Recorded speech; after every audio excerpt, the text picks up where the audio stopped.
Et je pense que ce qu'on vit est extrêmement grave parce que le cœur de la vie civique, le cœur de la cité, la police, c'est précisément l'ordre public.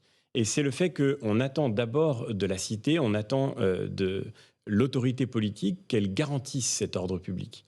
Et aujourd'hui, parce que l'ordre public n'est plus garanti, parce que les gens se sentent, j'étais à Nantes il y a quelques jours, dans une insécurité structurelle, constante, permanente, ils commencent à s'organiser pour pouvoir se protéger eux-mêmes. Parce que la justice ne fait plus son travail, ils commencent à s'organiser pour se faire justice à eux-mêmes. Est-ce que c'est Alors, légitime? que dit le philosophe que vous êtes à ceux qui justifient ce type d'action? Je pense que c'est un moment extrêmement grave et que ceux qui sont responsables de ce basculement sont ceux qui refusent d'apporter des réponses sur le terrain de l'ordre public, sur le terrain Qui est de la responsable? justice. Mais je ne Qui est veux pas responsable? un instant expliquer que c'est normal d'agir ainsi. Je comprends cette tentation, mais je crois qu'il faut absolument rappeler que c'est une tentation très dangereuse et que si nous voulons éviter qu'elle se propage partout, il est temps de reconstruire notre système Et sortons du constat. de sécurité et de Vous justice. comprenez, mais vous ne cautionnez pas, la nuance est importante, mais qui est responsable? La question de responsabilité doit-elle se poser?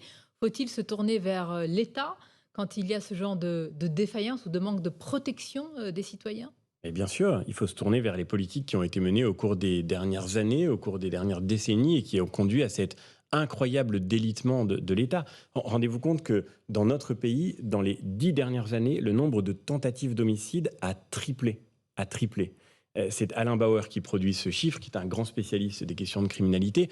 On voit bien à quel point ce à quoi nous faisons face aujourd'hui, c'est à une insécurité, encore une fois, structurelle.